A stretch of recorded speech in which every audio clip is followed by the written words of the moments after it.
Hello everyone, my name is Namit Kundan and today I will talk about the Anthropology PPT week 9, and this is about atrocity, conflict and violence. And first of all I will talk about the anthropology and the conflict. In this anthropology sees how conflict has a more than just isolated events. They think that it is a fundamental problems in relationships that can be led to disputes and sometimes the violent.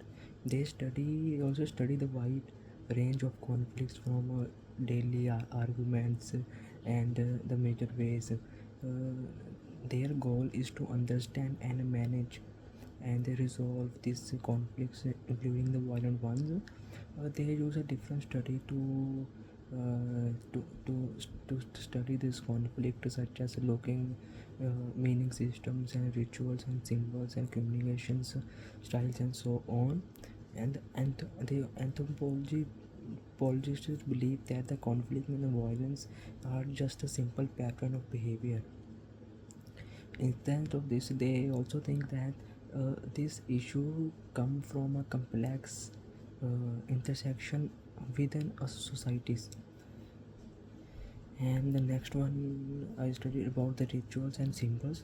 Rituals and symbols are the one of the most important in a conflict to handled or hidden.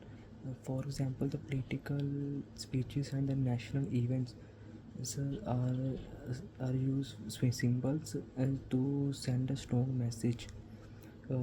These symbols will help shape a public opinion and can influence how the conflicts unfold.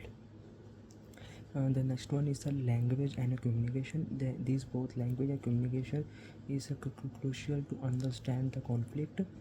The different types of communication, like indirect way the Egyptian communicate versus the direct of Israel's.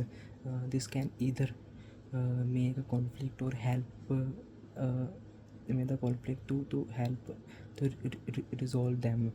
Um, by studying these communication styles, anthropologists learn how language uh, affects the conflict.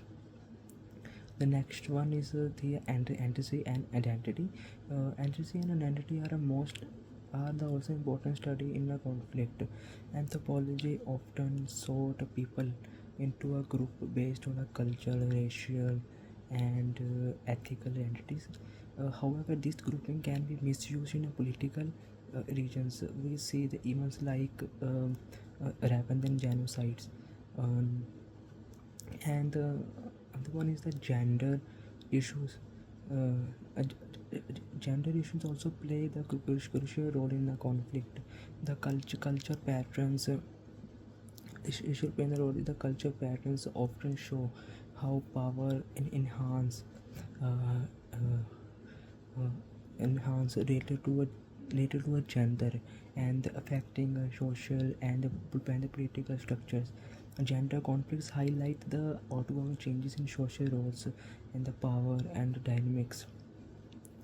And the one is the conflict and the war. Let's first of all I will clarify the conflict and the war. uh, uh, War is a group of activity that happens between the communicate or just between the individuals.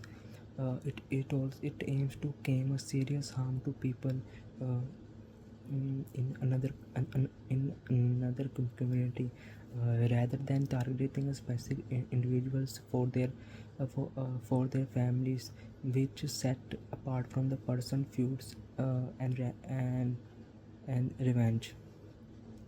And now I will talk about conflicts versus war.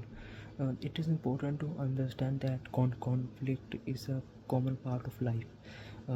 It does not always mean that there will be war, and this idea of violence and welfare are invisible, like the male barriers hypothesis has been has been disproven.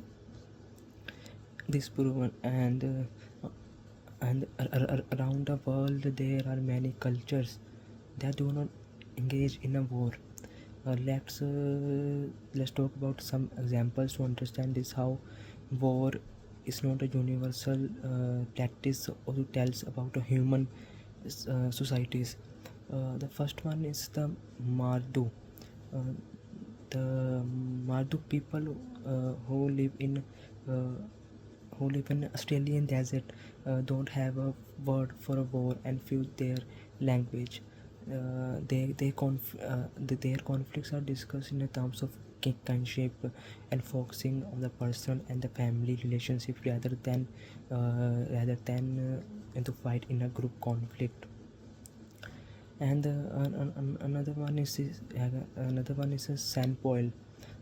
The sandpoil in the sandpoil people have a history of positive relations with their neighbors.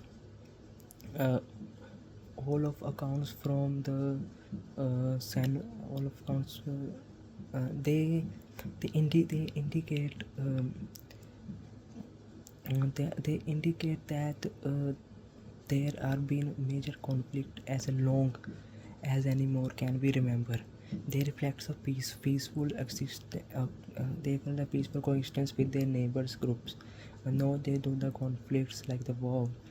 And there are many others groups like the uh, the Hanumanu, and there are more that. Next I will talk about the war and antithesis to how we can understand the conflict. Ethnicity by itself does not cause the conflict or wars. Instead of these conflicts